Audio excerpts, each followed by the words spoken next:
And we are live. Hello, friends, family, and welcome, strangers. You're going to want to stick around from this. I hope you cleared out the next hour and a half of your time. Welcome to another episode of the great MetaComix Podcast. My name is Alec, and like always, I am joined today with my amazing, resounding, and weird-sounding co-hosts, Isabel and Mike. Say hello to the people, guys.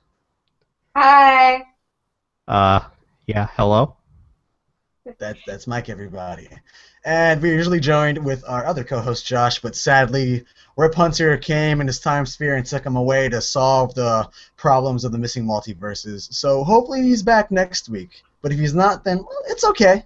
I got an email from him like a little bit ago talking about a wormhole and then like some guy named Jay Garrick or something. I don't know. It was kind of nonsense. Yeah. But anyway, so we have a lot in store for you. A lot of things just happened. Some news dropped, some pictures leaked. But before we start on all that, it's time for our ridiculous segment of the week.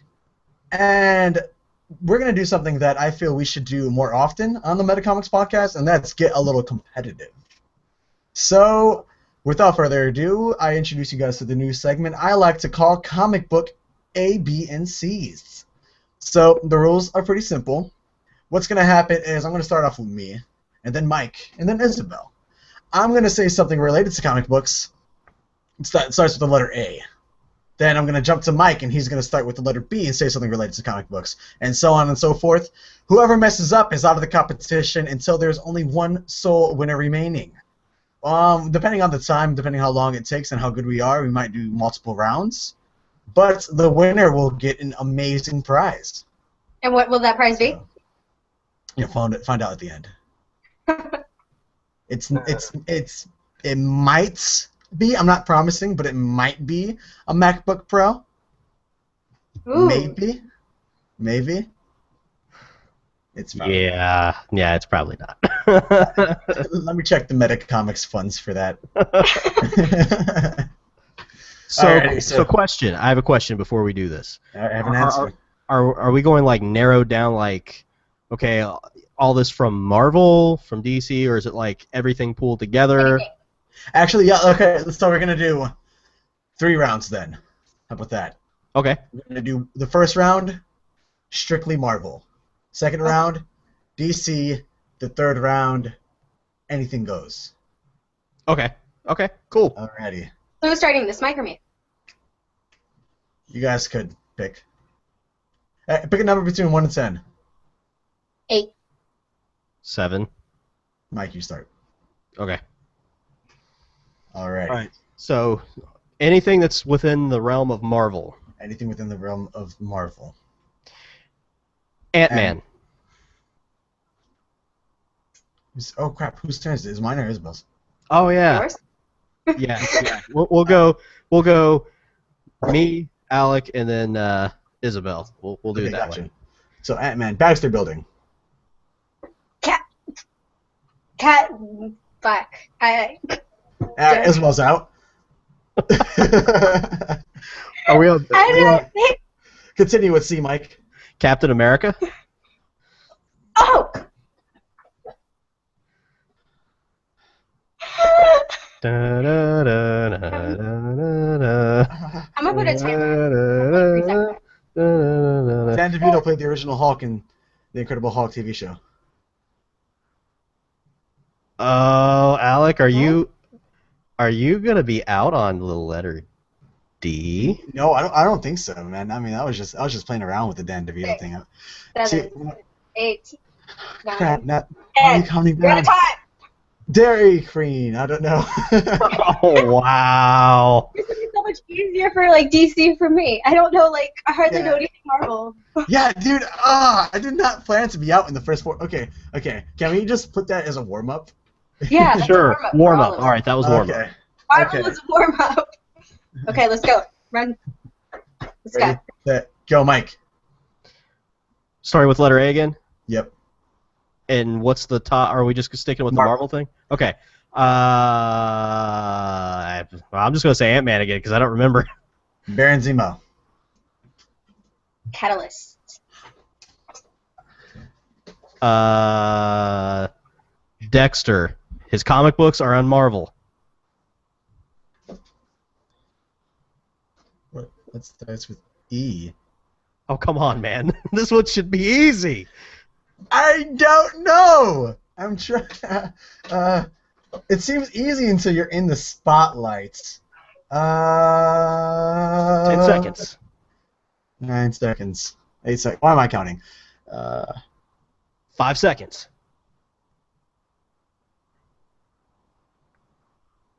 You're done. Oh. Dang it. Fail. Big epic fail. All right, Okay, he's on what letter? D? E. E. No, it's D. You were on D, weren't you? I was an E. Mike Yeah, did he's D. E. Oh, E. Oh, crap. Electra. Fantastic Four. G. G? Yeah. Giant Man? He's a thing, right? Yeah, he is. Okay. H. Oh, boy. There's so many to choose from.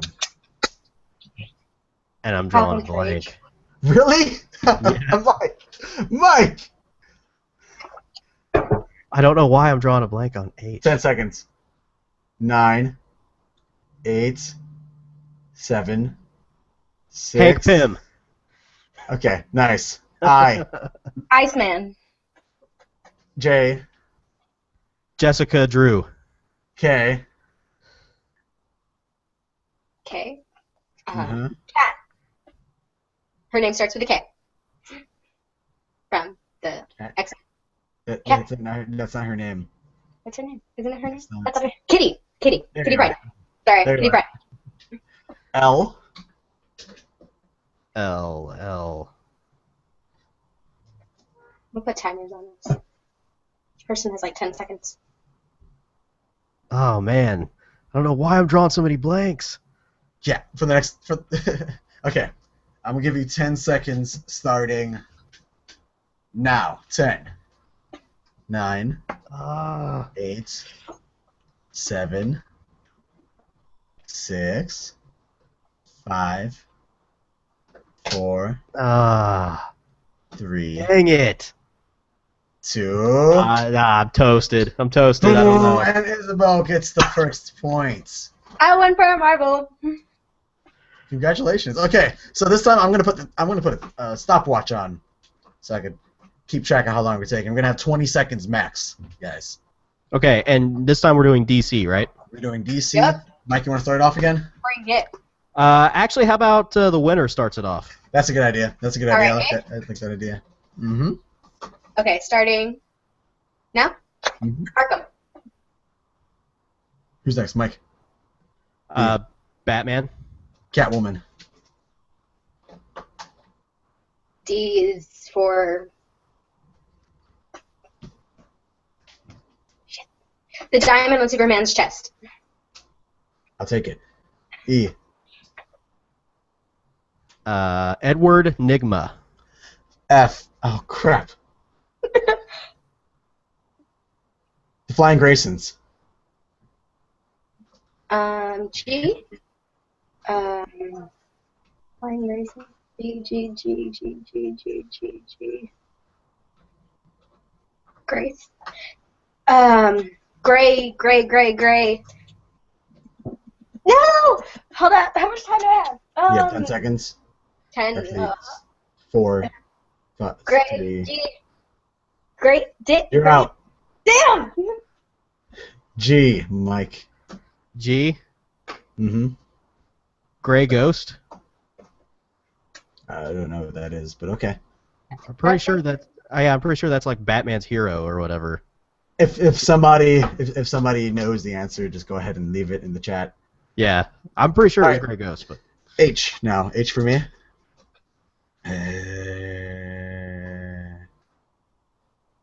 H. I got 15 seconds. Count, Isabel. Make sure I'm not cheating. I Okay. have 10 okay. seconds now. H. I'm going to H, start the H. time from this point on, I guess. it's counting down, Alec. Pressure, Alec. Henry Allen. That's Bart Allen's dad. Okay, so what is it now? I. Mhm. This one is going to be tough. I don't know. Let me see. 12. 15. Time's up. Ooh, Mike, Yeah, final answer? Yep. I don't have anything in I. Gaga! Okay. Next round. All is a free for all. I think I hear Josh in that time sphere of his. I'm not sure what that is.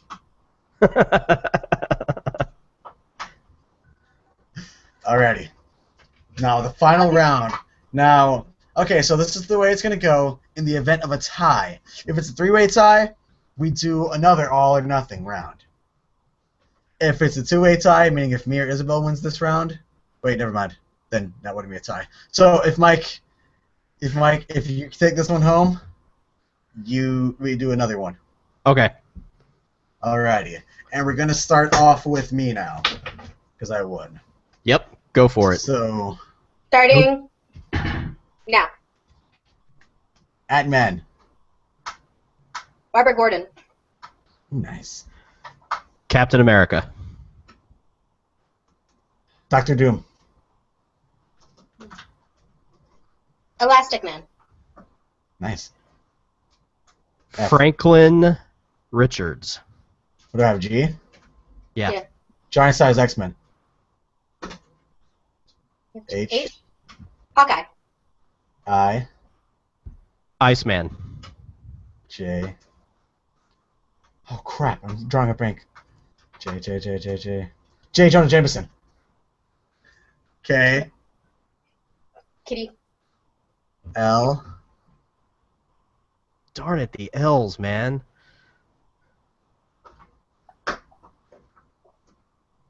Ah.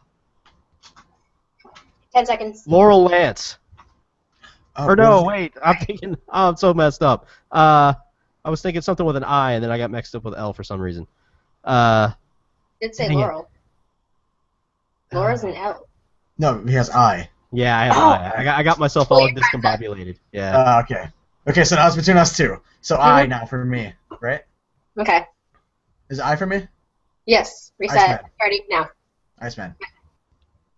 J. Yeah. James Gordon. K. Carousel. L. J. Yep. K. L. Mhm. Lazarus Pit. Miss Marvel. And Nightwing. O. Yes. Oh crap. Oh. I don't know it. 10 seconds. Oh. Come on, Alec. There's a really obvious one. You should know this one. What? Right? What, Mike? 19, Oh. 20, I'm Oracle, getting man. it. Oracle, mother. Oh. How about Oa? Oa. Oh my god. You're the freaking Green Lantern fan. You should have known that one. I'm quitting. Oh, comics, hey guys, I'm quitting guess what? comics. We messed up. We were on L. Does that mean? No, does that it's mean it's that we no, do it's that? cool. No, it's cool. Not. That's all right. I'm quitting Oa. comics, guys. Oa, man, I can't believe you didn't think about Oa. I'm out of here. And you call yourself a Green Lantern fan. I like how most of my stuff had to do with Batman. Yeah, honestly. Alrighty. Well. So you what's do the prize? win. What's my prize, y'all? That's a good question. I get one of Alex's rings. Actually, I was thinking. Okay. So you can either choose to have. You can choose whatever ring I wear next time, or if you so fancy, I could keep this guy in front of the camera for the rest of the podcast. I want you to keep your little Care Bear in the camera for the rest of the podcast. Alrighty. Just go ahead and like shove it down the collar of your shirt with the head poking out. I mean that'd be pretty cool, I think. But yeah, there you go, buddy. Styling and profiling. Congratulations. Yeah. I win. Who won? Comic book ABCs. Yes. Yay. Yes, please. It squeaks. That's awesome. Is that for your dog or is it for you personally? It's definitely for my dog. Why would I have a Care Bear? Hey, Never man. know. What? Yeah. Care Bears care a lot, you know? Sometimes you need something to hug while you sleep. It's okay being lonely. That's why I have a dog. Alrighty. So, moving on up now, we're going to talk about some things that literally we just found out about 2 minutes before we started the podcast, and that is we finally got an Elektra for Daredevil. Who's excited about this? Me! I am as well, so is he. So, Mike, you want to tell us a little bit more about this casting? Yeah, apparently it's, her name is Elodie Young. I probably really butchered her name, but yeah. She was in G.I. Joe, and she's been cast for Elektra in the second season of Daredevil. There's really not a whole lot of information about her other than she's French and was in G.I. Joe Retaliation. Also, she was in The Girl with the Dragon Tattoo, the David Fincher remake. I don't know if any of you guys have seen that. Is that the American one or the non-American one? Yeah, it's the American one. It's the remake from a couple years back, which isn't, in my opinion, as good as the originals from Sweden, but that's just me. I've never seen the original from Sweden. So I think this is exciting. I mean, obviously this is stuff we already knew was going to happen pretty much. We knew that Elektra was going to be in Season 2. It was pretty much a dead giveaway. They Easter egged her in the first season, you know, with referencing the Greek girl. Yeah. So, I mean, it makes sense. And with a show like this having the Punisher be a big part of the storyline, which, I mean, he plays an even bigger role than what we were assuming he was going to play from the way they've talked. He may even be like one of the big bad guys for the season, like not the main villain, but one of the villains that he's not really a villain, but you know what I'm saying. One of the struggles that Murdoch has is going to be wrestling with whether or not he should support what Frank Castle is doing. Yeah, that's going to be a moral dilemma in there. Yeah, and apparently this whole situation with Elektra is going to be really interesting because, you know, she's going to side with the Punisher. I mean, that's the kind of person she is. So that's going to create some extra tension, a lot of temptations, I think, for Matt Murdock in Season 2, which they started filming this week. Oh, did they? Yeah. Yes. First set photos already came out. And pretty soon the whole season is going to be spoiled. I don't know. Marvel's pretty good about keeping it under wraps. Well, now my question to you guys is, what kind of Elektra do you think this is going to be? Do you think they're going to try to adapt like a comic version of Elektra, or like try to make her own character? Because me personally, I believe that just by looks, because we can't really judge on anything other than looks, and the kind of things that she's been in before, it seems like they're trying to take it a more Man Without Fear route, like crazy murderous Elektra, and I could see her being more of a love interest to Frank Castle. I mean, of course, it would obviously be a one-sided love interest because of Frank Castle's character. But I could see her becoming infatuated with him rather than Daredevil. And I think that's a really interesting idea because that creates some tension, especially if, you know, Matt, they kind of go back into the history with Matt Murdock and Elektra back in college or whatever when he was dating her. Very similar to the Man Without Fear, because then he's going to be thinking, well, you know, I still have feelings for her, because when she comes back, that will no doubt shake all those feelings up. Yeah. And here she's leaning towards this guy. I mean, what has he got that I don't? You know, because he kills a lot of guns. Yeah, I mean, he kills people. Will that be even more temptation for Murdoch to kind of go to the dark side? You know, with that. As well, yeah, look, the love of my life, she's into this kind of thing. Maybe there's two of them telling me this stuff. Maybe they're right and I'm wrong, you know? Yeah, but maybe it can also be something that, since she's known him for so long and she is, you know, who she is, that she's going to find out his identity and maybe use it against him. Well, I'm sure she already knows. Well, if they take it the Man Without Fear route. Yeah, but I think, if anything, that's probably going to be one of the points that they're going to have is her probably dangling his identity in front of him. You know, just a random thought that popped into my head. What if the Punisher was one of the main antagonists of this season, and while Daredevil is trying to stop him and put him to justice, he's trying to convince him to join his crusade against the gangsters of Hell's Kitchen. So he uses Elektra to try to sway the odds in his favor. Try to like He knows get about their inside past. the. Huh? Wait, would he know who he is? Would Daredevil know who Frank Castle is? No, would Frank Castle know who Daredevil is? He'll know. No, he won't know that it's Matt Murdock. I don't believe. I Right. believe that that's something that's going to happen, if not mid-season or not at the end of the season, then like late into the season. I feel like, because they have to establish that trust first before they just jump. They're just like, oh hey, you don't like bad guys, I don't like bad guys. My name's Matt Murdock. Who are you? You don't do that, but I mean, just looking from season 1 of Daredevil, they are not afraid of flashbacks. They're not, which is good, because I kind of want to see like the college Matt and Elektra. I want to see the college Matt and Foggy. Here's Avocados. Here's my synopsis. If I was writing the show, or if I was one of the writers on the show, this is my idea. I would have Elektra and Frank Castle playing a pretty big role in this, but the main antagonist would be Bullseye. And he would have some kind of connection to Kingpin, something to do with Kingpin. Got to keep him in there to some degree. Yeah.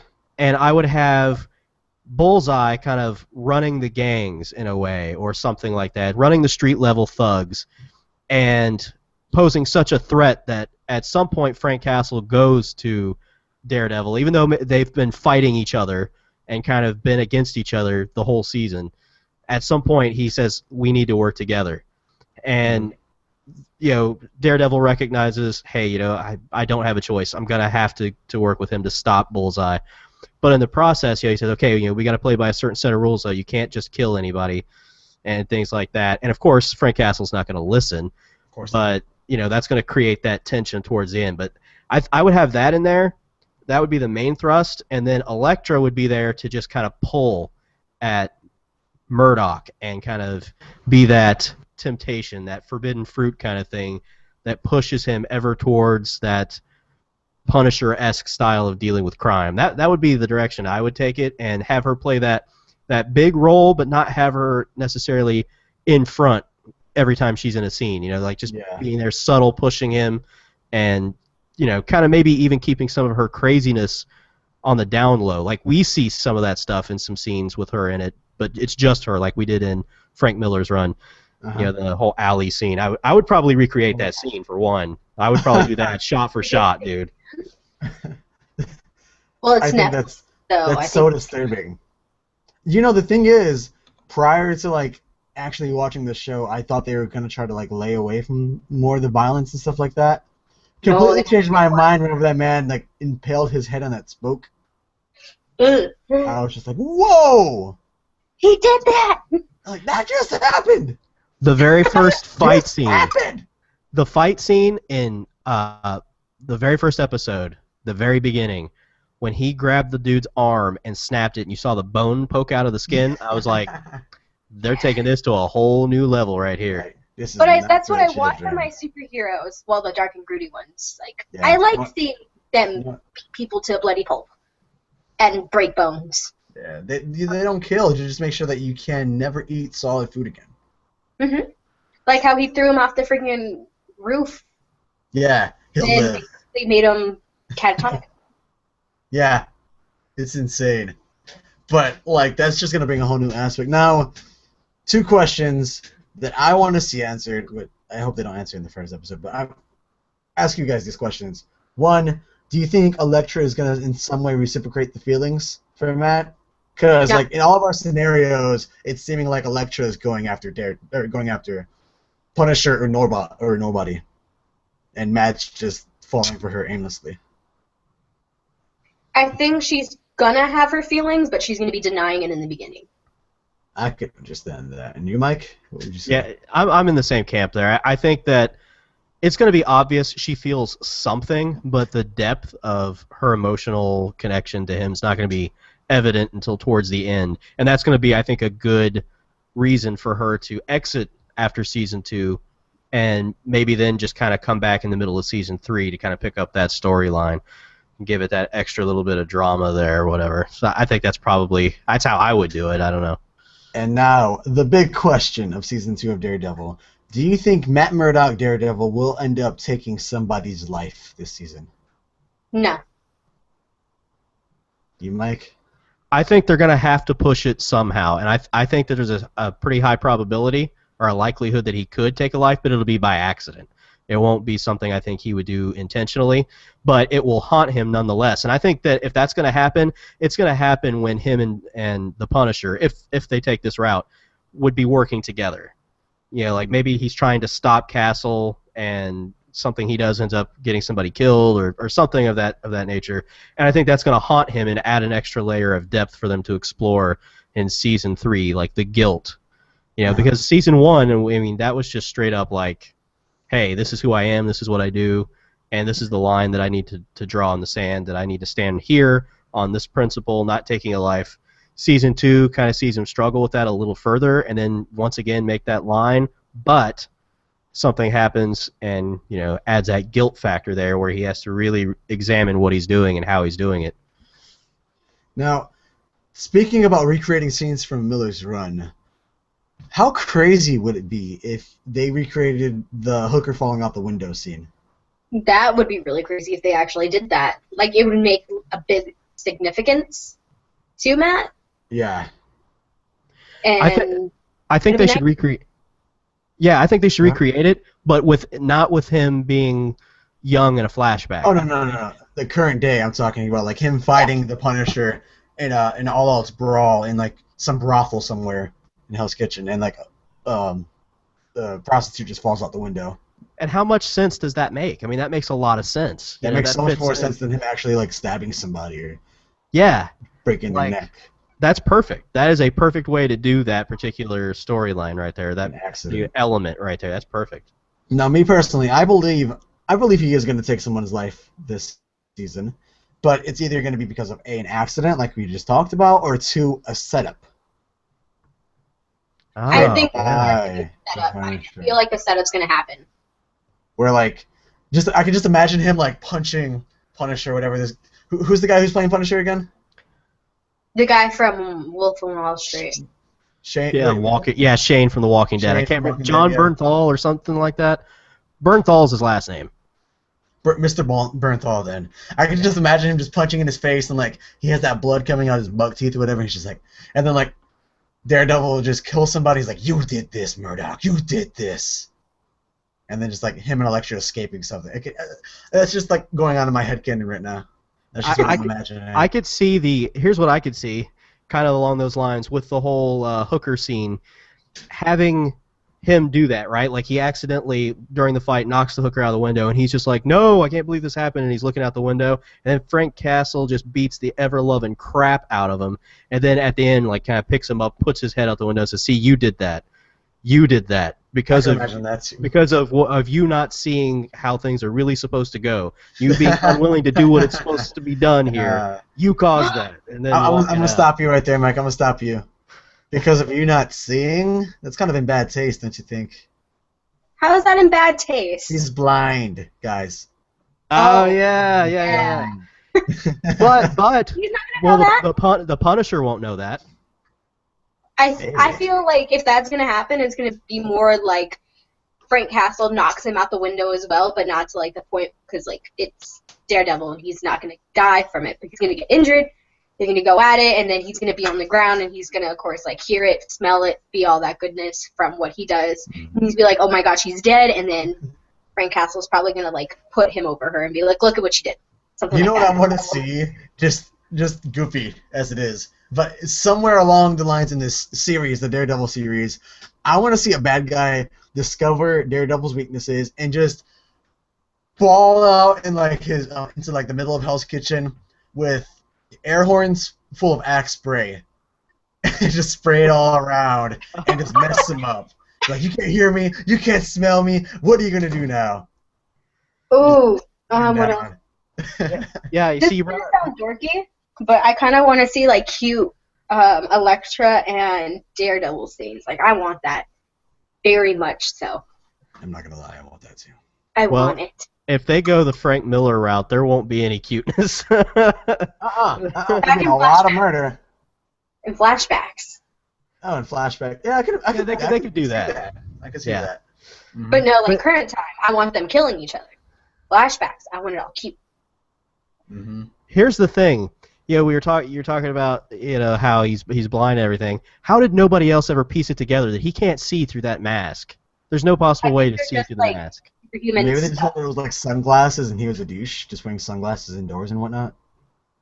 Yeah, I mean, I don't know. That's my thought is nobody actually knows he's blind until he tells them. So Well, that's what I'm saying. Like, I just want someone to figure that out and just be like, "Are you serious? I could just beat this guy with like some dollar store body spray and an air horn." it's true. or you could do like the whole Ben Affleck Daredevil route and just bang together a whole bunch of like metal bars and make the sonic waves mess them up or whatever. Mhm. That kind of bullcrap. But I hope to God they don't do that. Yeah, for real. God, please. I hope it's a Thanos. I want to see more sassy Foggy. Yes. You know what would be great if like they do that stereotypical the villain makes you choose and he like grabs Foggy and that other random chick, I forgot her name. And he's just like, you have to choose one, Murdoch. Karen's gonna lose her stuff in the next episode. I completely forgot about what happened to Karen. What happened to Karen? You don't know about her story from the comics? Yeah, I know about her story. Yeah, I don't think Alec I knew knows. about it, but I forgot. Refresh me. She was into like doing porn for a long time. She was a drug addict. Oh yeah, she was a And coke she got addict. I AIDS. remember. She got Yeah, AIDS. yeah. I remember. Yeah, I remember. Patiently. Yeah, and they keep hinting at her dark past. So eventually they're going to start having to tackle some of that, and she's going to start losing her mind there with that. And I can't wait to see how they work her story into what's going on with Elektra, because it's obvious she's developing a thing for Matt Murdock during the first season. I thought she was developing a thing for Foggy. No, like her and Foggy No. are. Like, Foggy likes her, but he's finally understanding. He's like, hey, it's not gonna happen. Oh man, that's so mad. I like Foggy. Double bone. I like Foggy too, but not Foggy like that. I like Foggy like that. Go get Foggy. Go get him, Alec. Naming that podcast. I like Foggy like that. Yep, there you go. There's the title of this week's episode right there. Oh my goodness. Well, yeah. Okay, so we could easily talk about this for hours, and I'm sure everyone listening would love to listen to our random headcanons of how season 2 of Daredevil is going to pan out. But until it comes, we're not going to know. So there's no there's no point in talking about what may not happen. So let's talk about what did happen. Let's talk about the Batman vs. Superman photos. Diana's so tiny. I know. Diana? That's the one thing you get from that. Well, when I look at her, I do not see Wonder Woman. She might I be. don't either. She might have She's- the acting, but the look is way just. I don't know, man. I don't know. I think you guys are being unfair.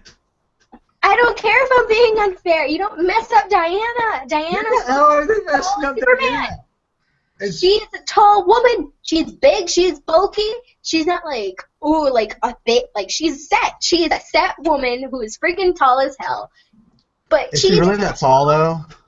Yeah, she's most of the time she's either shown as the same height as Superman or taller.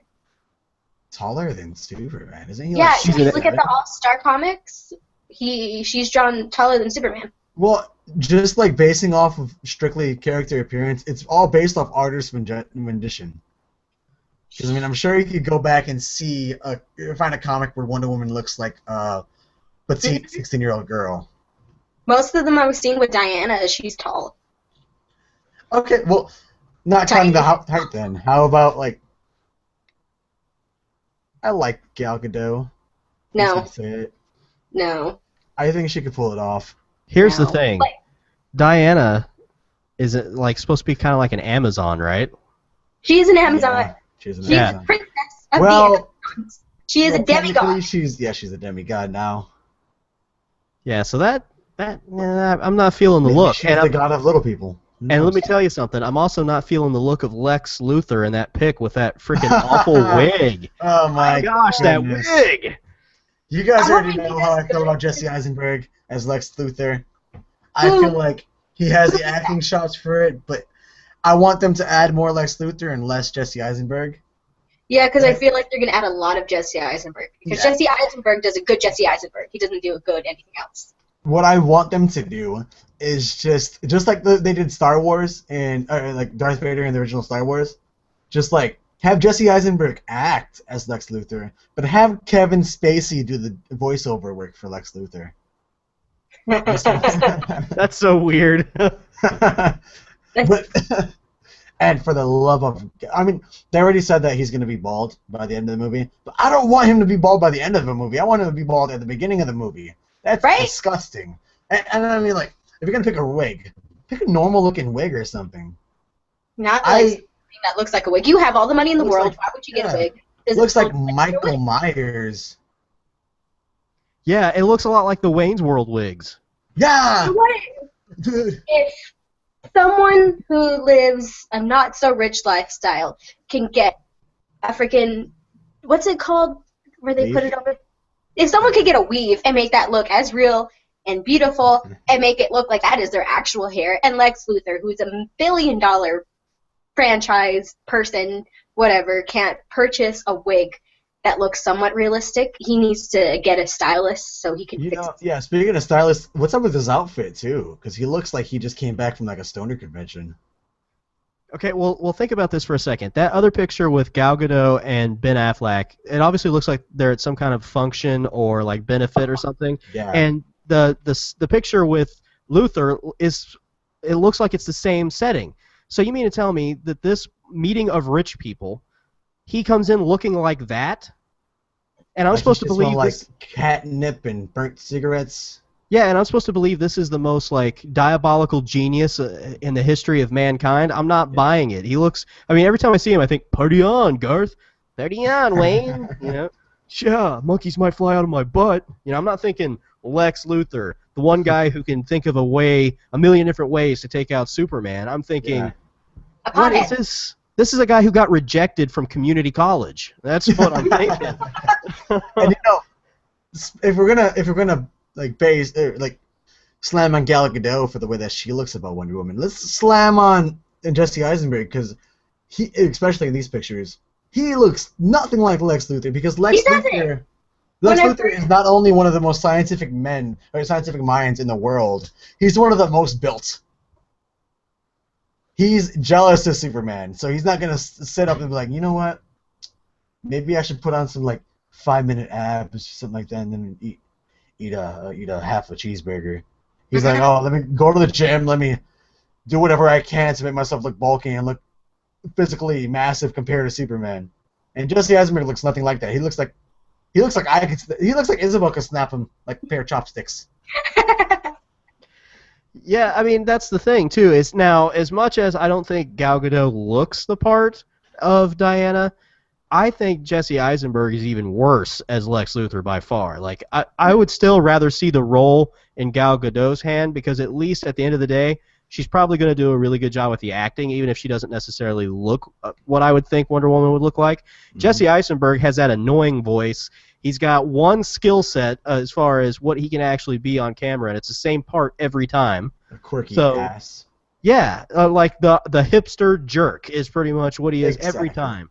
So it's like, so basically we're getting hipster jerk Lex Luthor, who's a sniveling, whiny brat, jealous of everything that Superman is and has and represents, even though he's a billionaire.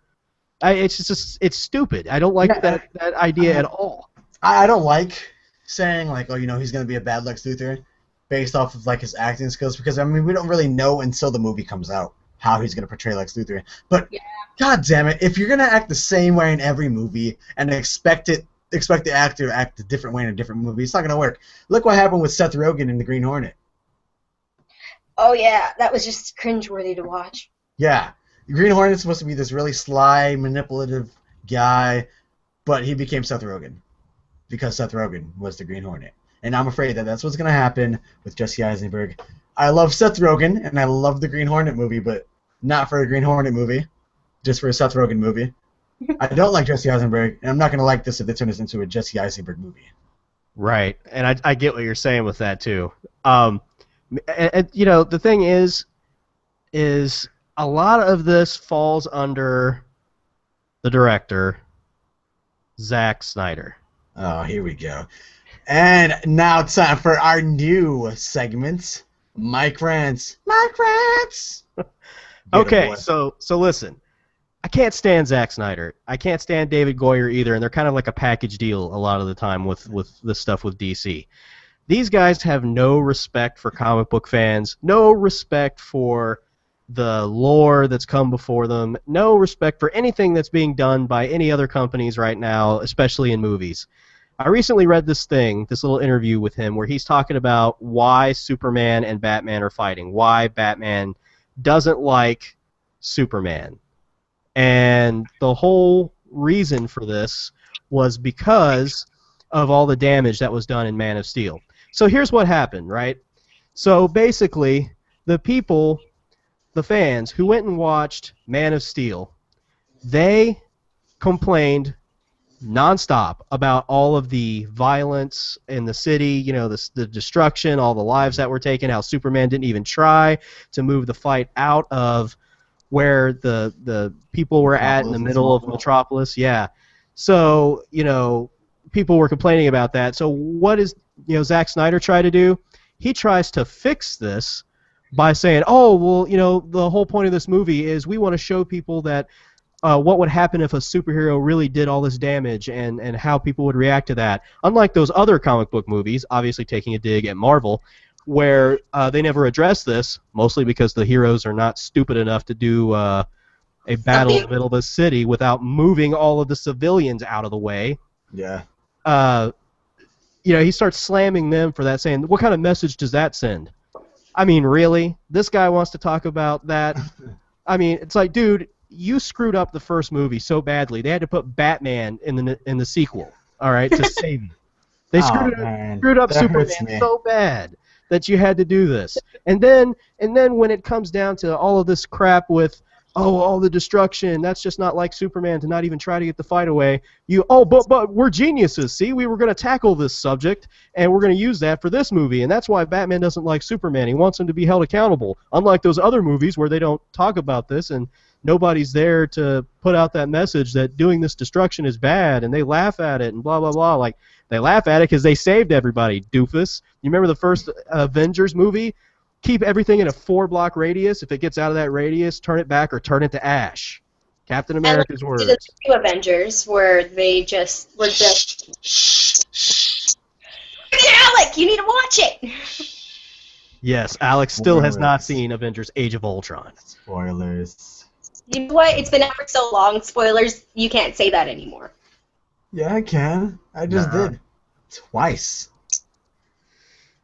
But yeah. The point is, I can't stand David Goyer because this guy, David Goyer and Zack Snyder, but especially Zack Snyder, because everything he does just seems so like he just has no care at all for the character itself. Source material. Yeah, the source material, and especially comic book fans.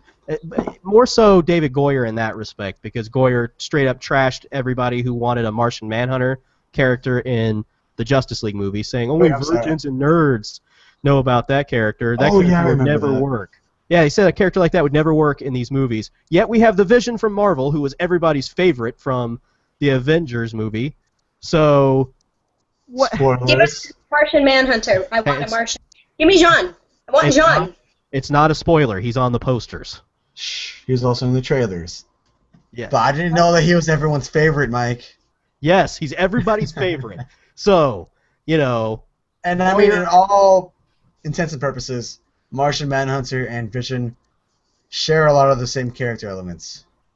They do. Yeah, they do.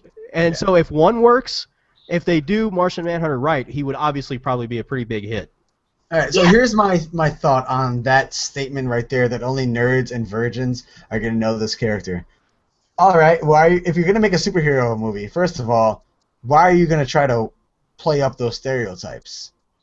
Like, this is what the superhero movie genre is trying not to do. So why are you going to go ahead and just, make it all start from square one? Secondly, if only nerds and virgins know this character, how about you take it upon yourself as a good filmmaker to make a version of that character that everyone could relate to? And even instead of trying to take the easy way out and like, oh, you know what, Flash and Cyborg, because everyone remembers Teen Titans. Like, just do like Martian Manhunter, especially because I love Martian Manhunter, and he's one of the most overshadowed characters in DC. He's stronger than goddamn Superman, but he gets absolutely no recognition. That's how. Yep, that's how it is. And for me, I don't like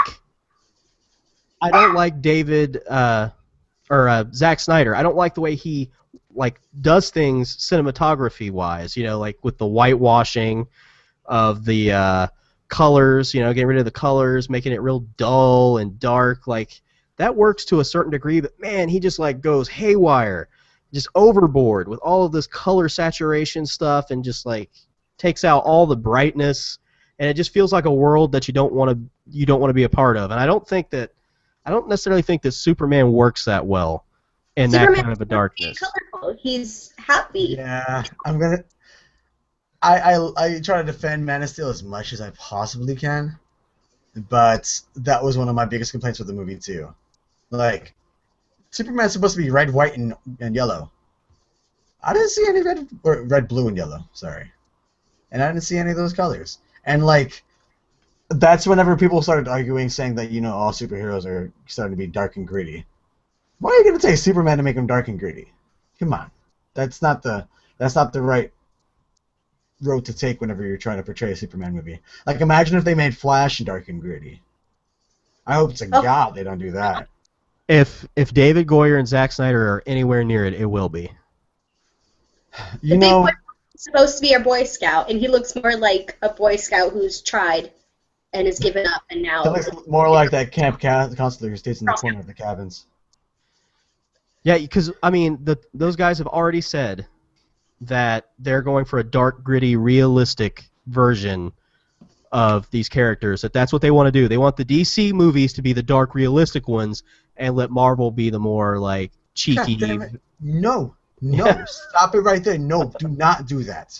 That's what they're doing, man. No.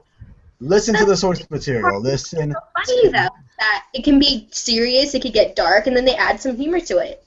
Exactly. Like, that's what I was hoping from the Superman. Like, yeah, I still like the movie, but I was hoping to see Superman kid around because that's what he does. Yeah, he jokes around. He is the Boy Scout who's everyone's favorite superhero. He's like the poster child for super beings.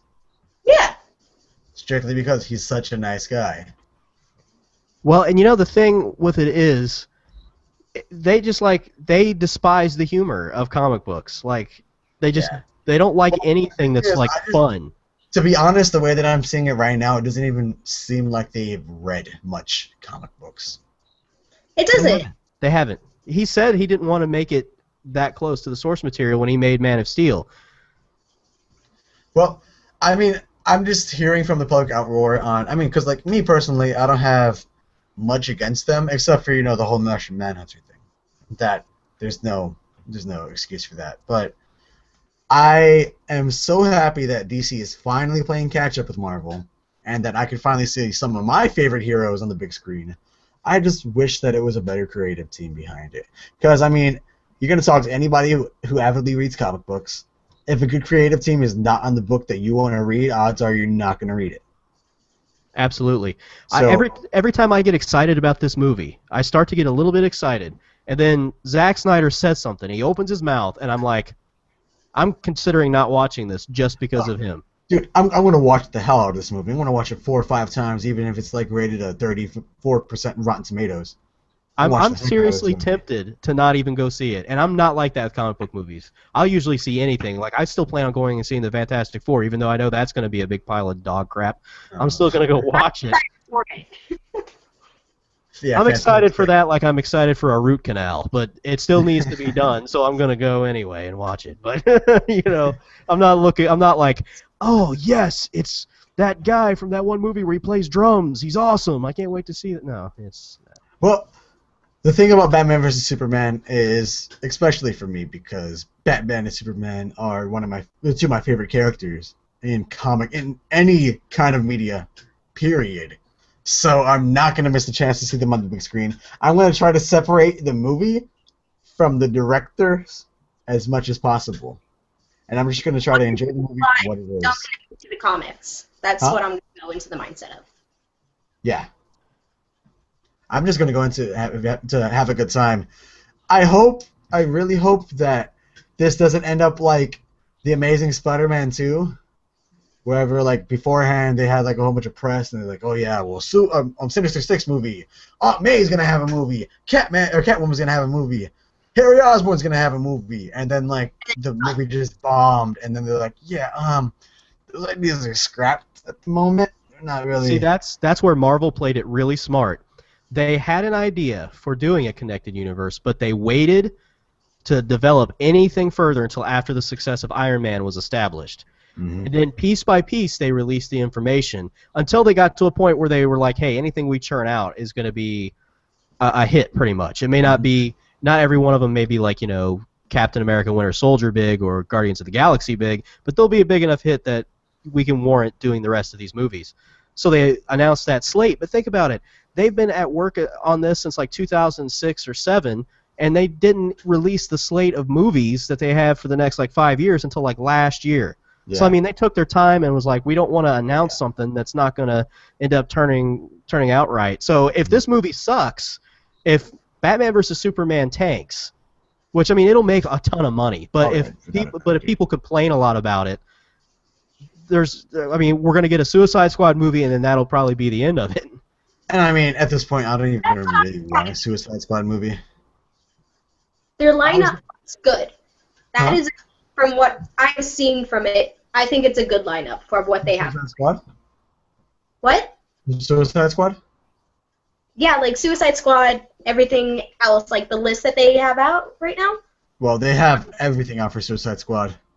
No, like other than Suicide Squad, like Suicide Squad. Yeah, like the movie list you're talking about. Yeah, Aquaman and Wonder Woman. I would absolutely love to have these movies. They won't do it though if it fails. Exactly. If Warner Brothers isn't about it. I want to see those movies. They just need to find the right directors and the correct writers to do it. I mean, look at it this way. Green Lantern, the Ryan Reynolds Green Lantern, was supposed to start off this shared universe. But that movie did really, really bad. And they're just like, yeah, you know what? We're going to wait 5 years, and then we're going to try our hand at this again. I definitely do not want that to happen to DC again. Yeah, if this... I'm excited for the Green Lantern. Like, it was Hal Jordan. It was Ryan Reynolds playing Hal Jordan. And I was excited about it. It was like, hells yeah. Got into the movie, I'm just like, this is okay, but it could have gone a lot better with it. I wasn't even into comic books at the time, but I knew the source material. I knew the characters, and I was so heavily disappointed. I still was in my comic book stuff then, so I was like, I'm still a comic baby. So here's the thing, though. Warner Brothers is not the kind of company that takes a whole lot of chances. So... Well, because they can't afford to. Yeah, they can't. They don't have a lot of huge successful franchises going right now. Mm-hmm. If they drop the ball with Batman versus Superman, that's 2 movies in the last like 3 to 4 years that will get panned. They will not go forward probably on anything else after Suicide Squad. So you're going to have this left open universe, and it's not going to make any dang sense. I really think that they should have kept everything under their hat until after Batman vs. Superman came out, and then if it did well, like, oh yeah, well look what we got coming out next. Instead, they like, oh, well, we're so confident. Like this is the same creative team you had on the last movie that bombed, and you're saying that you're confident this is going to work. Like, really? I mean, you haven't done anything other than maybe add some different writers to things, but Snyder is still in charge. And I think Goyer is still loosely involved. I don't think he's writing the script, but I think he's overseeing the story development, something like that. I'm pretty sure. I could be wrong on that. I hope I am. Sure. I'm not going to quote you on it, though. Yeah, but so... Alec is a doofus, and he needs to plug in his laptop because he forgot to do that. So... What are we going to do with you, Alec? What are we going to do with you? It's exciting to possessed. Yeah, I don't know. I want to see a successful DC cinematic universe, but they're just, oh man, I don't know. I don't think that they recalibrated enough after the whole thing with Man of Steel happened.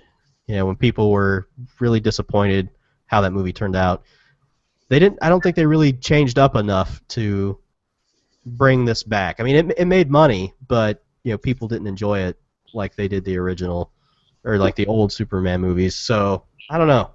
I'm not that excited for it. Like every time I start to get excited for it, they do something, and then I'm like, yeah, I'm not excited about it anymore. See, I'm excited. Like, I saw, oh my god, the preview came out to it. I was screaming. I was almost like, I was throwing stuff against the walls. I was just like, I am done with my life. I can die right here, right now. That preview is my life. If this movie tanks, I tell you what I would like to see is them put aside Superman and Justice League for a while, and Minor character. Yeah, either do a minor character or do Ben Affleck's solo Batman movie, and then Too much Batman. Bring it back. Yeah, that's all they've got really going for them, though. That's the thing, because they haven't taken time to set up these other heroes previously in their own little movies beforehand. They're hinging everything on them making appearances in Batman vs. Superman. So if that movie doesn't do well and the characters aren't introduced properly, I don't know how good some of the movies would be for that. I don't know. I just think they really put the cart before the horse, so to speak, by assuming that this was going to be something that would, you know, absolutely be a hit. It's like it's guaranteed it's going to make a butt ton of money just because it's Batman and Superman, but money's not the measure of a good movie. I mean, there's plenty of horrible movies that make a lot of money, like the first couple of Expendables movies. Horrible movies. Horrible. But man, they made a lot of money. So, you know, it's like one of those things. I don't know. It's pretty nerve-wracking if you're a big DC fan because everything hinges on Batman versus Superman. And I want to see Aquaman. That is what I want. I want Aquaman. Give me Aquaman. I want a Martian Manhunter because that'd be cool. Give me Green Arrow. Give me Green Lantern. I want to see my minor characters be awesome. And in the Green Arrow, they can add freaking Black Canary to it because she's a big part of his universe. Well, little tiny city thing. Yeah. The only thing that is really weird about doing like a Green Arrow movie is just it's the same thing with the Flash. Since they have the TV shows, you know, are they going to put the shows on hold? Are they going to, you know, whatever they're going to decide to do with that? I really wish that they would have connected the movie universe and the TV universe. I understand there's reasons why that won't work, but they should. That would have been awesome. That'd be really cool to see Stephen Amell and to see Grant Gustin as their parts on the big screen. That'd be awesome to see them. You know what would be? You know, I would settle for this. Just like any kind of indications that they're in the same universe. And I've said this on multiple occasions. Like, they could use the movies to implement like the huge Justice League characters and use like the TV shows to have like the Justice League International or like the Justice League of America or something like that. Or like even a cheap little Easter egg, like say in the movie, the Ezra Miller Flash movie, he's running away from Professor Zoom and he's just like running through the multiverse and he just glimpses over at Grant Gustin Flash and they just run past each other. Like, see, that would be awesome. I'll be fine with that. that would be cool. I would appreciate that. I'd think that was awesome. Exactly. That'd make my little geeky heart like sore because I get to see Grant Gustin in like a big time film. Well. And also, if you're ever watching this, Grant Gustin, hello. Yeah, I am like a huge fan. So am I. I'm the biggest fan. Not like that. That's creepy. And also, your sister's my sister, technically. Okay. Yeah. Let's be friends. Your dog is my dog, technically. So. Oh, she's in the same thing as I am, so I'm just like, technically, we're sisters. Yeah, but the dog is in the same thing that I am. You No. know what? It's okay. It's okay if you're jealous. You know what It's I okay. think? What I think what it's do you time for think? pick of the week. And I second that opinion. So yes, this week many great comic books have come back, and many great the number ones that started for DC got their number twos this week. So a lot of things come out. Secret Wars number 6 came out. 4. 4. That's close enough. So who cares about accuracy? So, Mike, how about you tell us what your pick of the week was? My pick of the week is a DC book this week. Whoa. Oh my god. Wow. And it's one that a lot of people didn't like, but I really liked it. And it was Action Comics number 42. Is hell freezing over Really? already? Yeah, I loved it. I loved it a lot. There was a lot of great social commentary in it. That's what won me over. I like this new direction for Superman. Like I've decided that I'm going to pick up 4 DC titles a month. I can't do more than that, just money-wise. Whoa. But Action Comics is definitely going to be one of them after this issue here. So basically, the whole thing centers around there's a protest that's happening. People in support of Superman, since he's had his powers limited and everybody knows who he is and stuff. And there's this big protest, and there's this really just like jerk cop guy named Binghamton, and he's leading the police force against the protesters. And the police force, that most of the police officers don't want anything to do with what he's planning to do. Yet the protesters, on the other hand, are trying to be peaceful. And there's like one lady who's leading them all and trying to keep them calm and quiet, not letting them get out of control, except for this one guy, Dante, who's always in trouble. And so while that's happening, you got Superman fighting this really weird shadow monster and grappling with the idea that, crap, I got to think through my moves. I can't just be a loose cannon because it could end up getting me hurt or killed. So I have to be a lot more careful this time. So seeing him learn how to plan his moves a little bit differently and put more thought into what he's doing was a really interesting take on the character instead of I'm just going to smash this thing to pieces or fly it into outer space or whatever it is he does. Mm-hmm. But the thing that got me was how he stands up in front of the protesters later and the SWAT team beats the crap out of him, and how it showed that whole tension of how protesters and police are sometimes at odds with each other, and how it's not the majority of police and protesters, it's the select few, and the select few happen to be the loudest people in the crowd, always, and causes a lot of trouble on both sides. And then so the people who are good on both sides end up being in a fight with each other because of those loudmouths. And I decided to do a whole digging deeper, talking more about that, and I've been trying to get it together forever. It's taken me a long time. But I liked that whole concept of, hey, you can't just throw all these people into a general a bag like that, and that's what I got from the issue is you can't just say these people are like this, these people are all like this. That's not the case, and Superman recognized that. That's why he tried to talk to the police in a certain way. Like, hey, remember I used to help you, I saved you, and blah, blah, blah. So I don't know, I just really thought that was really interesting. And that, to me, won me over. I was really happy with that.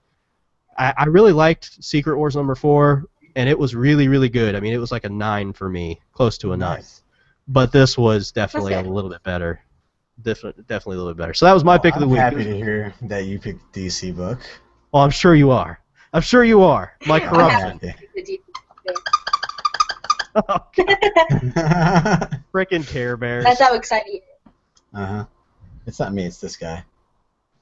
How about you, Isabel? What was your pick of the week? I binge read Blue Beetle. Blue Beetle? Ted And I Gordon loved Blue Beetle? Jaime Reyes Blue Beetle? Jaime. Yes. Oh my God. The series, as far as I was able to read and to what point it ended, it was hilarious. It showed a lot of background to it. It showed how it's like to be in the certain areas of the country. It had to be like a certain skin tone. Had to be like, I don't know. It spoke a lot to me. A lot because of his ethnicity and all the troubles he has to go through. Jaime Reyes is pretty much the comic book male equivalent of you, so. I could definitely. He's from El Paso, right? Mhm. Oh, nice. Exactly. So and there you are. They actually got the accuracy to that really good. Like they're talking about like West Barrio. They're talking about like places that are just like thuggish because his friend Paco is like a freaking gang member or whatever the hell he is. And they talk about it and they show a whole bunch of it, and it's like that is really cool. They got the accuracy down, and he's hilarious. Like they make jokes about it. Yeah. His costumes. No, like there's this one part where he is getting attacked by Colin Rayner and this one chick. I forget her name, but she's in the Red Lantern Corps. And she looks like a big spider bat thing. I don't know her name. I know what you're talking about. I don't know her name either. I don't know her Blue name. Lantern today, so. Okay, but she ends up on top of him, and she's like, "I'm gonna kill you! I'm gonna kill you!" And his suit is just like saying something arousal, and he's like, "I'm not. You need to stop it, suit. Stop saying that." Because like his things are going up because he's gonna get killed. His heartbeat is going up. He's like, "It's not that. It's not that. Stop." And then he says it again, and she's like, "Wait a minute. What did you just say?" She jumps off of him, and she's like, "What in the world?" And he's like covering his crotch, and he's like, "It does its own thing. I'm so sorry." So, Mike, because you didn't know, do you know much about Jaime Reyes Blue Beetle? I know nothing about the Blue Beetle. Alrighty. So Let me finish this audio for you, and then I'm gonna give you a video by this week. What are you gonna do? The Blue Beetle in 2 minutes? Mhm. Nice. I have it down. It's just my audio's been acting really not nice. Behind the scenes of MetaComix, guys. But Yeah. for anybody listening who doesn't really know Jaime Reyes is the newest Blue Beetle. The Blue Beetle changes around depending on incarnation as to how they get their powers. Jaime Reyes gets it from the Blue Beetle Scarab, which is what a previous Blue Beetle used. But whereas a previous Blue Beetle thought that it was a mystical thing, it turns out to be an alien artifact. And what it does, it's from an alien organization called the Reach. And what it does, it attaches itself to his spine and effectively to his brain. And it starts a sort of symbiotic relationship with him, wherever it's like, I'll protect you, I'll ward off all dangers, and in return, Jaime becomes the Blue Beetle. Now, and it's just, what I always find interesting about Jaime Reyes is something that they don't really shy too far away from, is that he inherited the role of Blue Beetle by accident, and because the previous Blue Beetle, Ted Kord, died. So he doesn't really have any kind of figure to look up to. He's a teenager. He's like Spider-Man, wherever he doesn't really have a hero. He's not a sidekick. He doesn't know. He has to learn the strings by himself, and that's something that I've really found interesting about Jaime Reyes, and also because his character has so much soul. He's hilarious. No, and then he tries going to Booster Gold in one of the issues. Booster Gold's like, "Hey, I'll help you." Like, he's on TV, and he's like, "I'll help you. Just come talk to me." And he's like, "Thank you so much. I wanted like a mentor. Thank you, thank you, thank you." And he freaking punches him across the face. And she's like, "Booster? What the hell?" Well, you know what's funny about that, right? I was just thinking about what my pick of the week should be, and I was gonna go with Midnighter issue number 2. Don't do it. But Don't do not it. too much really happened in Midnighter issue number 2. But what I have been reading a lot of, shout out to the Time Master Josh, Don't do it. is Booster Gold Volume 2. You did it. I did it. No. So, in the storyline, Booster Gold, who used to be best friends with the previous Blue Beetle, Ted Kord, becomes a sort of time hunter wherever he's going through and from time, trying to change alterations to the timeline that happened because of the Flashpoint paradox. And he does this with Rip Hunter because Rip Hunter says that he could, at the end of the day, bring back Ted Kord, Blue Beetle, from getting shot in the head and dying. And what I love about, well, this happened in Volume 1, what I love about it is that Rip Hunter is like, okay, we just got to make one more stop before we could save Ted Kord. You have to save Barbara Gordon from getting shot by the Joker and him paralyzing her for life. Like, she was never supposed to be paralyzed. And so Booster's like, okay, I'll do this. And he fails the first time, and then so he goes back in time, he gets tortured by the Joker. He fails the second time and the third time, and he just keeps on going, and he keeps on trying to save Barbara Gordon, and the Joker keeps on, like, knocking him and shooting Booster. And then Rip Hunter's like, I'm sorry I had to teach you this way, but some things in the timeline are cement. Like, they cannot be changed, and this is one of them. Barbara Gordon getting shot and Ted Kord getting shot. Like, you can't change them. And then right then, Jaime Reyes, not Ted Kord, the previous Blue Beetle, whose name escapes me, and a future Blue Beetle pop into the time vortex, and they tell him the fate of the universe depends on us saving Ted Kord's life. Ooh. Yeah. Wow. Yeah, and so then Booster goes like, okay, Rip is obviously up to no good, so I'm gonna follow these guys, and so they end up saving him. But then they go into the previous timeline, and everything's gone to shit. Because what happened was whenever Ted Kord died, it showed the universe that the guy who killed him was a liaison for the Justice League International team. Mm-hmm. But in reality, he was trying to rid the world of metahumans. And so whenever Ted Kord got shot, it revealed this guy to the world, and Batman, Superman, and Wonder Woman took down all this guy's satellites, called the OMAC Project, where they pretty much take metahumans and turn them against each other.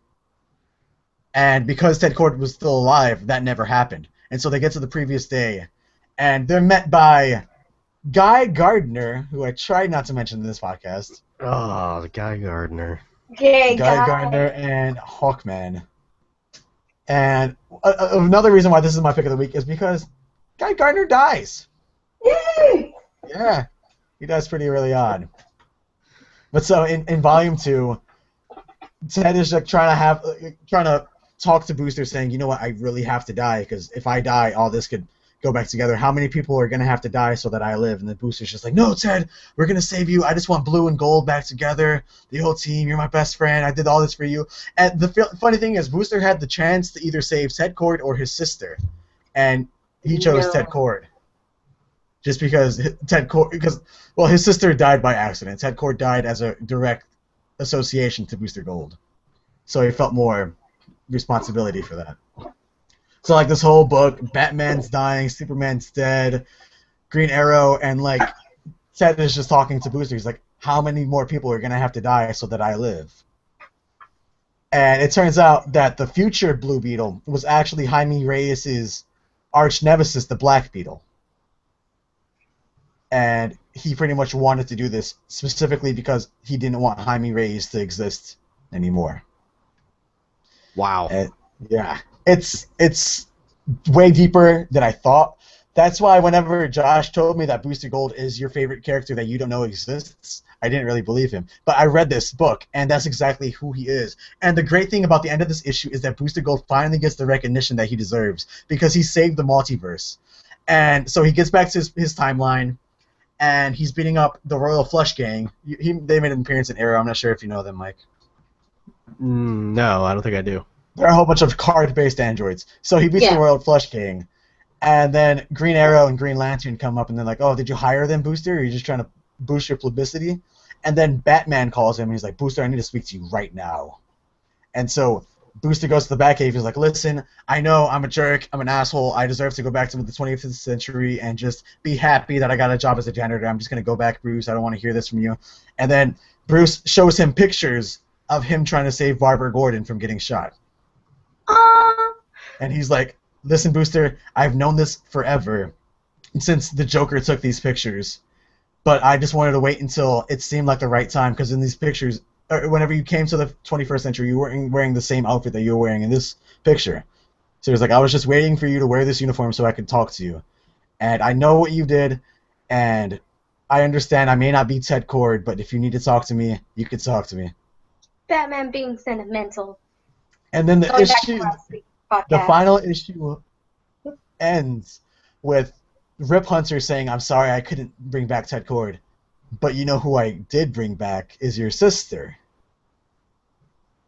And that's pretty cool. Yeah, now Booster Gold and his sister are flying around, and then his sister's like, oh, you can tell me everything over an 1889 lunch in Paris, France, if Rip Hunter's okay with it. And then Booster's like, well, I'm not sure if Rip built the time sphere specifically for that use. And then Rip's just like, oh yeah, go ahead. And then they leave, and Rip's just like, I hope you have a good time, Dad. Oh yeah, that's his son. I forgot about that. I completely forgot that was his son. Oh yeah. Oh yeah. See. What an insane book. See, I forgot. I completely forgot. Like, you know, there's some facts of information you have in your head, and it just goes like, whoop.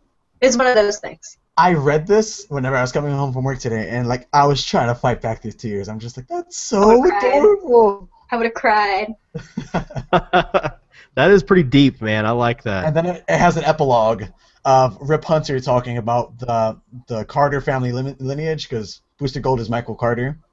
He's like, the Carter family lineage, there hasn't been one screw-up in 25 centuries, but digging around in some old files, I found that there was one. one guy who, despite all odds, managed to mess up everything that he came in contact with. His name was Michael Carter. But while I was looking up the photos for Michael Carter, I found it extremely strange that in every single photograph he's smiling. So he's either a secret hero or the biggest idiot I've ever known.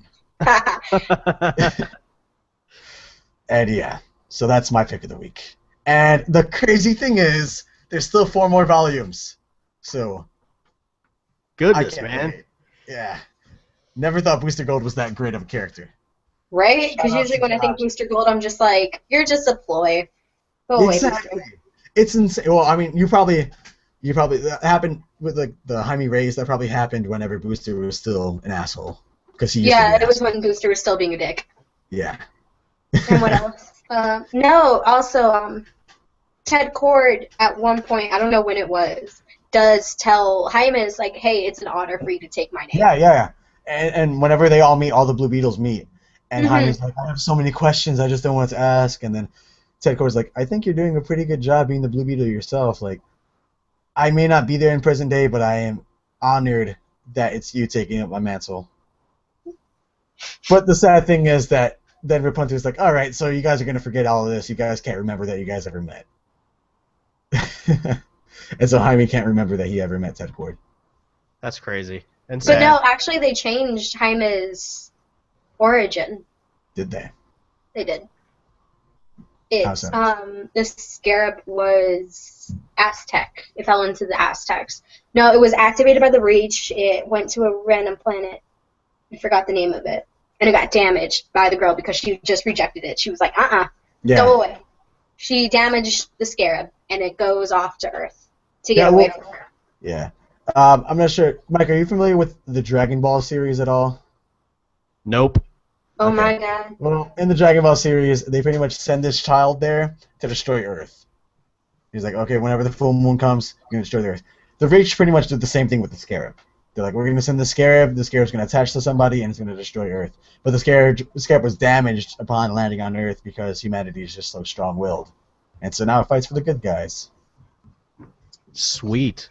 Might have to check this Blue Beetle guy out. Sounds kind of interesting. Well, I'll tell you what, my friend. Welcome to DC. Yeah. Where it makes you want to cry. Yeah. Not everything's talking raccoons and trees. Hey. My little friend can hear you back there, all right? My little friend here is just fine. Oh, gosh. The Care Bear. Well, anyways, so moving on from our pick of the week, how about we go back to our competitive nature and have a friendly debate? What do you guys think? Let's do it. I can do that. I can do that. We were recently thinking, Jared Leto Joker. Joko? Jared Leto Joker is a joke, no pun intended. And we were thinking, like, there's so many other great Batman villains that just do not get the spotlight. And so, how about we all try to plead our case for our favorite Batman villains, not including the Joker, who deserve the spotlight? What do you I'm guys think down. about that? I am Right. down.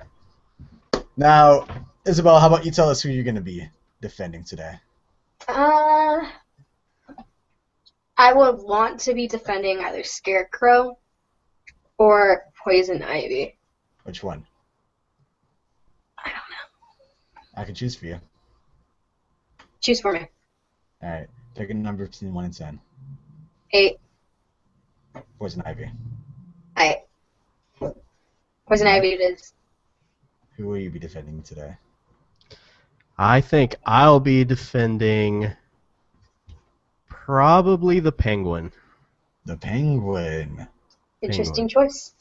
And myself will be defending Edward Nygma, the Riddler. But I'm more excited to see what Poison Ivy and the Penguin have to offer. So, let this debate start. Let's start this off by pleading your case as to why this character is a great character in their own. Mike?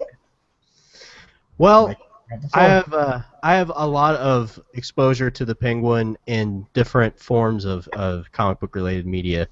I don't have just the comic book stuff, and I have a lot more exposure to him from the New 52 than I do the old continuity. But from what I see of him in the New 52, the arcs I've read, this guy is like a criminal mastermind. He's so weaselly. I mean, he is. That's how he got to the top. He's penguin-y. Yeah, exactly. I mean, he's kind of slimy and underhanded. Fishy. Yeah, exactly. And I think that someone like him, he's like a master manipulator. Like he's manipulated just about everybody to get something that he wants from everybody at some point in time. He's manipulated Catwoman. He's done the same thing sort of to Batman even, maybe not as successfully, but I think that one of the reasons he presents such a threat, why he could be one of the best Batman villains, is because he may not have the gadgets, he may not have the fighting ability that Batman has, but he definitely has the skills to organize mass amounts of criminals and really make life very hard for Batman. Well, I mean, he also does have enough capability to hold his own against Batman. Yeah. Like, obviously not in a one-on-one fist fight, but he does have the gadgets, the umbrellas. Yeah. Oh, yeah, all the time. Don't know what he's packing in there. So I think that one of the things that makes that's one of the things that makes him such a good villain is he's got a totally unique skill set compared to, say, someone like the Scarecrow and those guys who kind of are more or less on their own. They don't really have like a bunch of little minions running around, but it seems like the Penguin's always really good about getting people to follow him. Mm-hmm. And of course, he networks with a lot of the other villains. I mean, he could easily put together almost like a Sinister Six, if you will, of the DC universe, and really be a formidable foe in that respect of how he just is really good at those people connections and getting his way with people and stuff. So I don't know. I think that is a little different than what you see from, like your Killer Crocs and the Joker, who's just back guano crazy. So I don't know. That's my thing, is the organized crime element, the ability to get together and network with other supervillains, pool resources, and just dominate through using his, I guess you'd say, his street smarts in a way. Mm-hmm. All right. Now, Isabel, why do you think Poison Ivy herself is just a great character? For me, her being a great character is that the only reason she is the way she is because she cares about nature itself. She doesn't care. It's like, oh, you're a bad person. Do what you want to do. Yeah, she steals. She fights Batman, but mainly she just kind of does off on her own things. She just is all around. She doesn't care. She doesn't. She just wants to make sure her plants are right. No one's messing with them. She wants to make everything nice and green and full of flower and foliage. And when it comes to her... That was a tongue twister. Really? Full of flower and foliage. That was good. Let's going to add some points in this debate. All right, continue.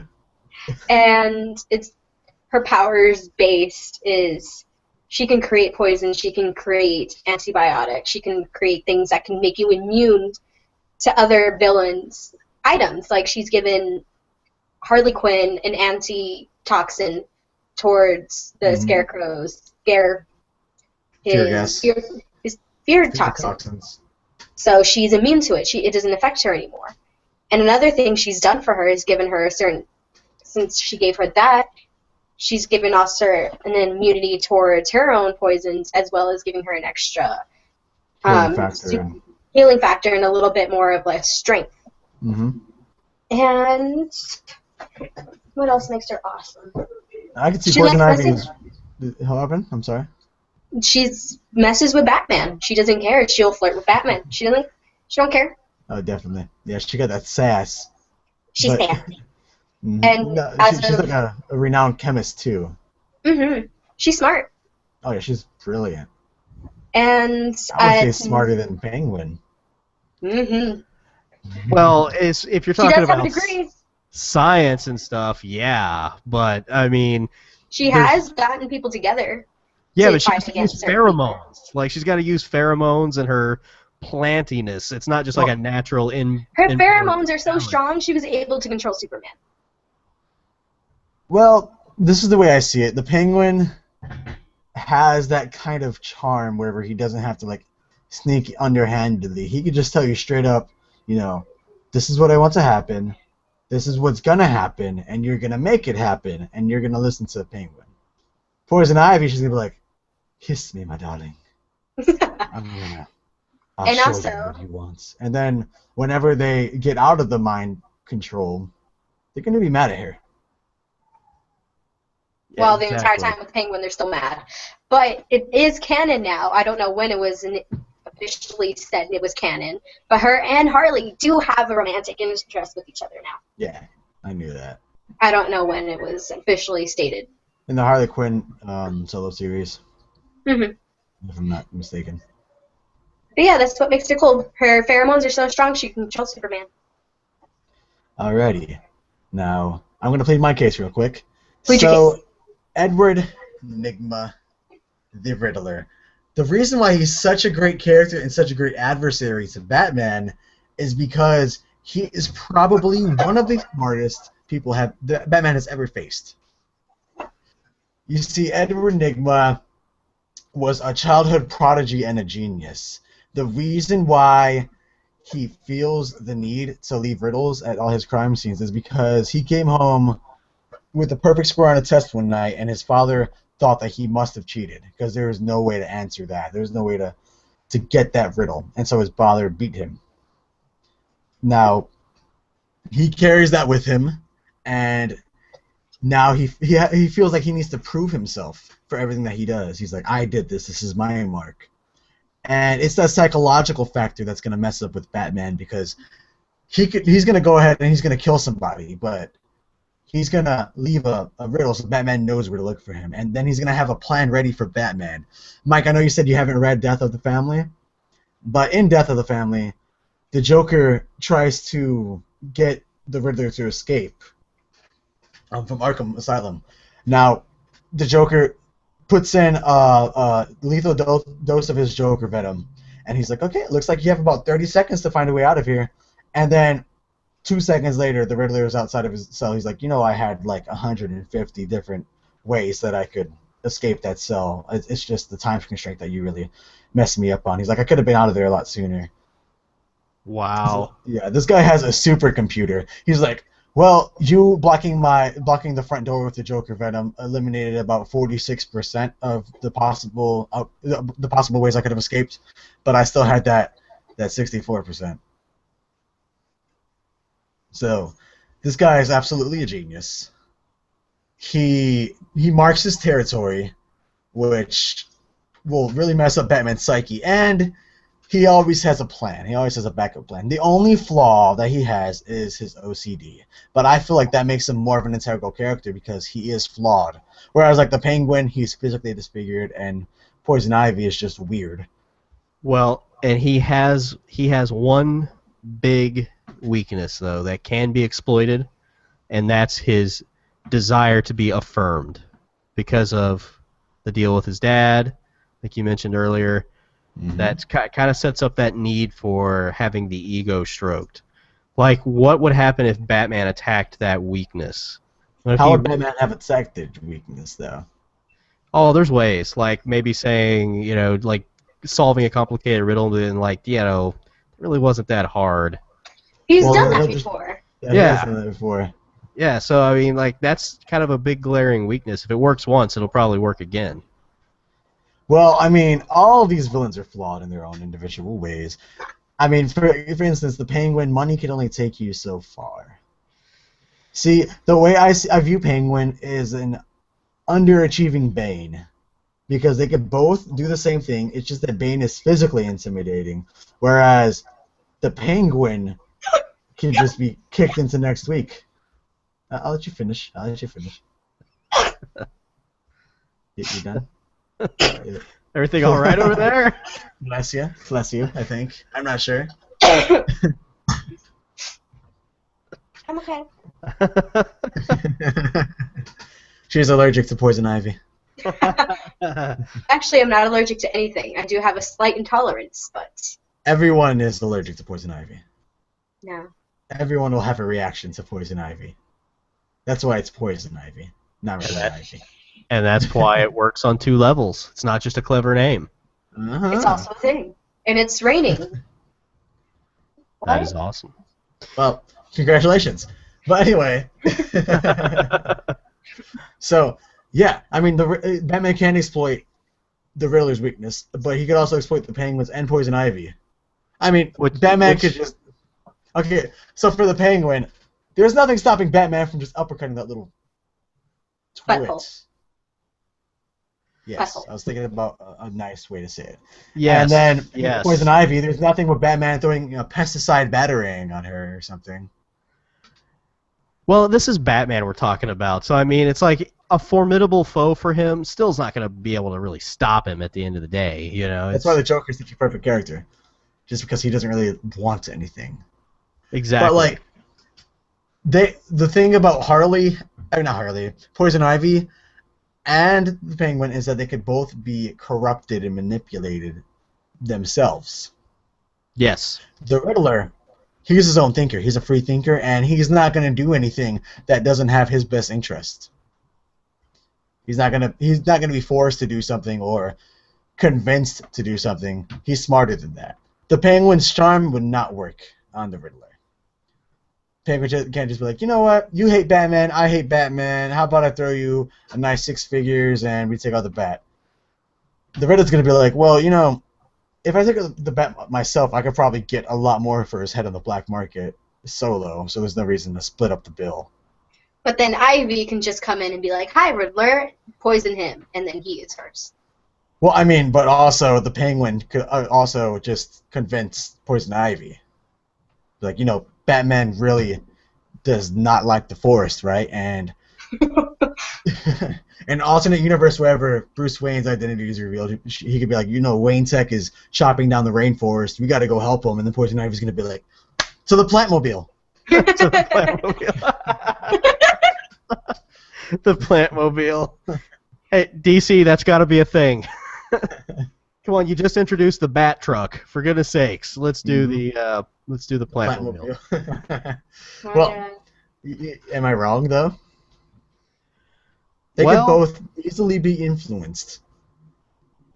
I will say that they are mentally weaker than Nigma as far as that goes. And Nigma can definitely see through people a lot faster and more clearly than Thank you.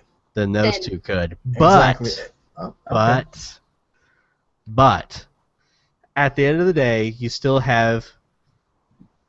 Okay, at the end of the day, Nigma's still only one man.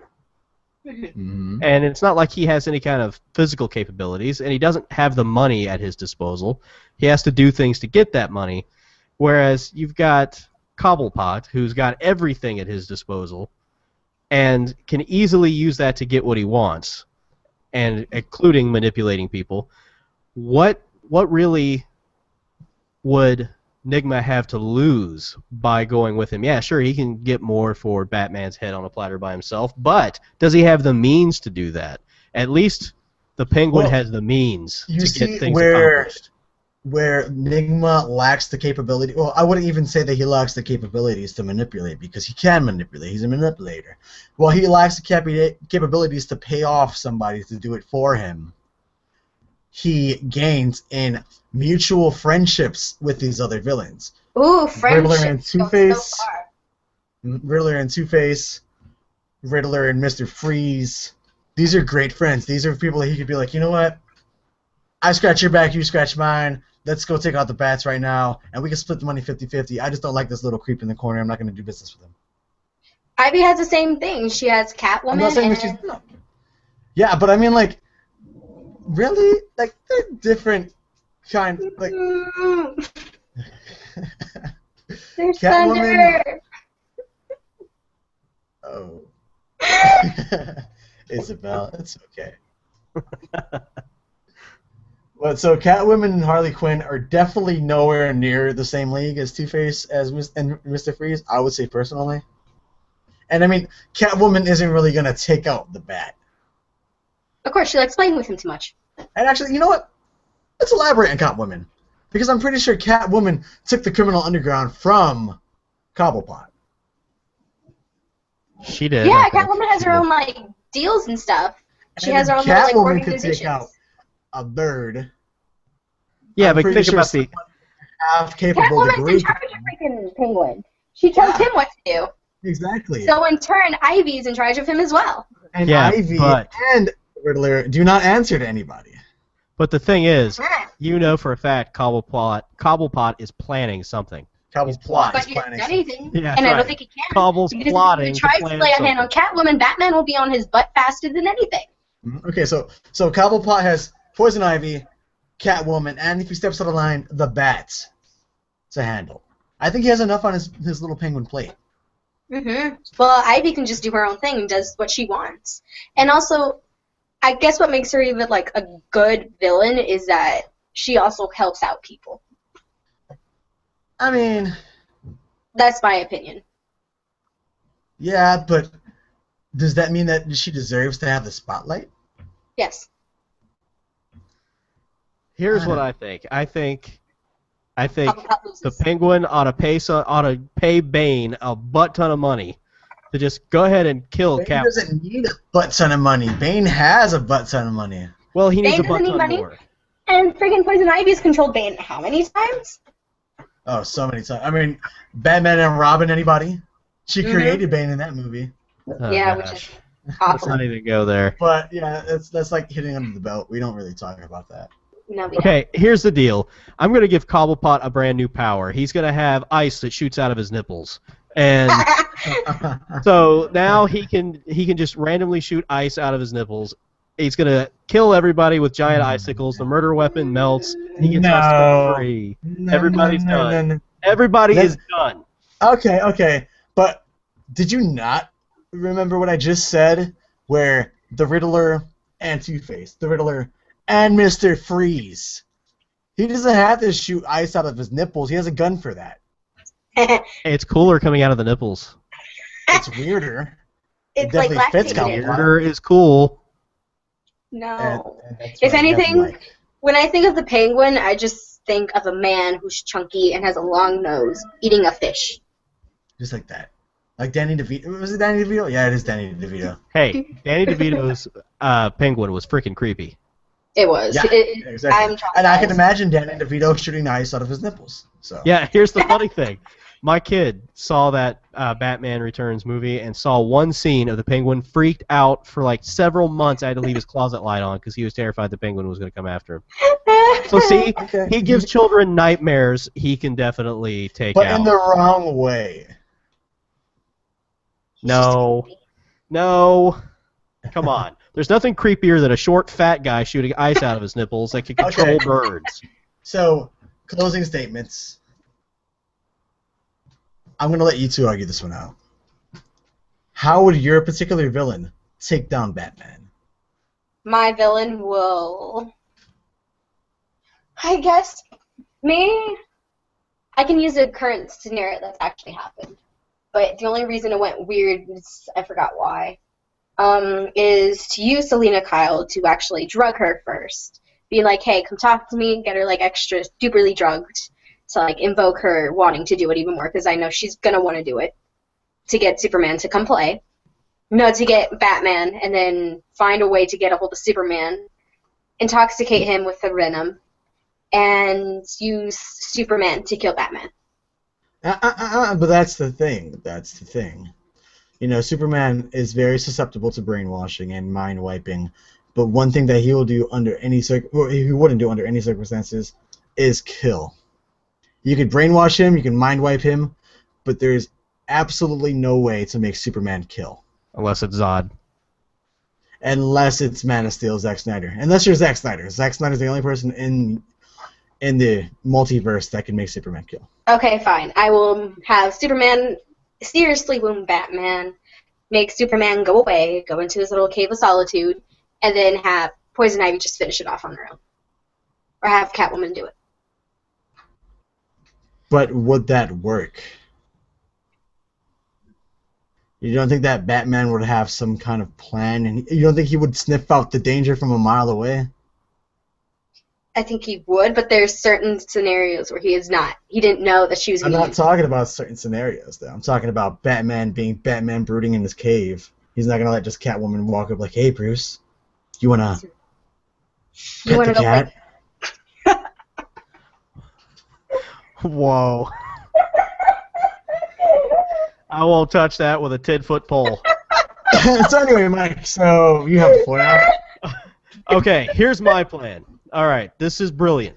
The Penguin organizes all the bad guys of Batman's Rogues Gallery minus Nigma. Now, here's what he does. He gets all of the main supervillains who go out and convince the lower class criminals, you know, your Falcone and all those guys, the mobsters, and they all organize together, right? And he convinces them first and foremost that Nigma is a threat to their fortunes because, you know, he's a big brainiac, and all the while he's trying to act like he's the friend of all these supervillains. He's actually just manipulating them to get what he wants out of them, which is their fortune, fame, and to kill Batman for his own glory. So after that, he convinces them to kill Nigma, and they do it. They find a way to spectacularly break him limb from limb or something, drop him off a building, something like that. So they then organize an army to go out into the streets of Gotham, and they start killing random civilians. Batman shows up, and he's like, I've got my hands full here. The whole Bat family is just like running around insane, trying to stop all this stuff. Meanwhile, the main supervillains are on a plane on the way out, and a big nuclear bomb goes off that was hidden in the middle of the city. Everybody dead. Batman's incinerated. The end.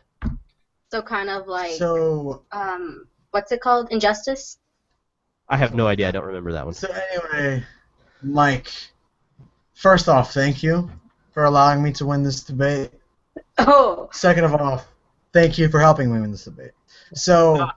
all I got from your scenario was that Edward Nigma is a huge threat, the likes of which it would take a mob of the strongest villains from the DC universe to take on. That's all I got. That's all I heard. And then something with the Batman that probably wouldn't have worked anyway. Now. No. You see, here's the thing. He takes out Nigma because he doesn't want Nigma stealing his money later. Yeah, that's what it's all about. It's about money for him. And he realizes... All I heard was him hiring a mob to take out Nigma. Which, by the way, that probably wouldn't have worked either. Not a mob. Just the supervillains themselves turn on Nigma, and then they kill him. They would much likely much more likely turn on Cobblepot than Nigma. Well, I think Cobblepot would give them a vast amount of money just to kill the Riddler. He'd be like, okay, guys, I'll give the winner $1 billion whoever kills the Riddler. Go. And then he'll kill that guy. Whoever rids the world of the Riddler. Now, continuing on. I think we should let the viewers vote. Let me have my time to shine. No, you're done. Okay, so, just real quick. So, this is how Nigma would take out bats, right? Pull out his trump card, his secret weapon, the one person that he's collabed with more times than the weekly pool collabing with each other. The Joker. Both of them have very like mindsets. Both of them only have one goal. Swallow your food first, Isabel, and then you can try to argue. No Joker! Yeah, no Joker, dude. You can't use Joker. That's the whole point of this. Is no Joker. I'm not saying that the Joker deserves the spotlight. I'm saying this is how Nigma you can't use Joker in any scenario. That's the whole point of this, not to use a Joker. Oh, there goes your whole plan. Up in smoke. Rethink. Anyways. No Joker. Get rid of it. Your plan has fallen. You know what? You're disqualified. You can't use a Joker. God damn it. All right. We'll let the viewers decide. Yeah, because no Joker allowed. That's the whole point. Didn't you see the sign on the door before you came in? No Joker allowed. That's what it said. Tomorrow Joker's allowed. Tomorrow Joker's allowed. Just specifically today, Tuesday, the Joker's not allowed. You got it. Well, okay then. We'll let you guys decide who would riddle Batman. Okay. No. Just because it's a lucky 4-star, like 4-leaf clover Care Bear, that doesn't give you any luck. What are you talking about? Yeah, it does. Do you see this thing? It's awesome. I think your dog has eaten most of it. Yeah, it's actually pretty disgusting. That's awesome. I would much rather you just chose the coloring I wear next week. Green next week. Well, anyways, guys, with that, we're going to go ahead and put this podcast to a close. Was I right? Did you guys love this? If so, comment below and like if you liked it. If not, just like it anyway. You have absolutely nothing to lose. You're going to lose like 2 seconds of your time hitting a thumbs up button. Come on. Just do it for the MetaComix. Now, if you're interested in hearing what else we have to say, make sure you subscribe to MetaComix so you don't miss out on the next podcast. And before we go, if you love hearing my lovely voice or the other two, we do post pretty much daily on the channel with great creative new segments. So, do you guys have anything in the woodworks you want to share with the viewers? Once I get my audio to stop being silly and being weird, I will have Blue Beetle out as soon as possible. Blue Beetle in 2 minutes. And Mike is working on his newest Digging Deeper. Some big plans in the future. And for me, I am working on my Ant-Man Factor Fiction. So if you guys think you know Ant-Man, hey, Pim Ant-Man. If you guys think you know him or if you just want to learn something about him, make sure you subscribe to MetaComix so you don't miss that. Now, with that being said, we're going to go ahead and put this on a close. But before we go, make sure you comment below to let us know who won in the debate and how did you like the comic book ABCs? And how do you like Care Bear? Also, what do you guys think about the Elektra casting? We will reply to every comment, and we love hearing from you guys. So, with that, we're going to do a big MetaComix bye-bye. Later. Oh, yeah, you guys know who I love? Who do you love, Alex? Squirrel Girl.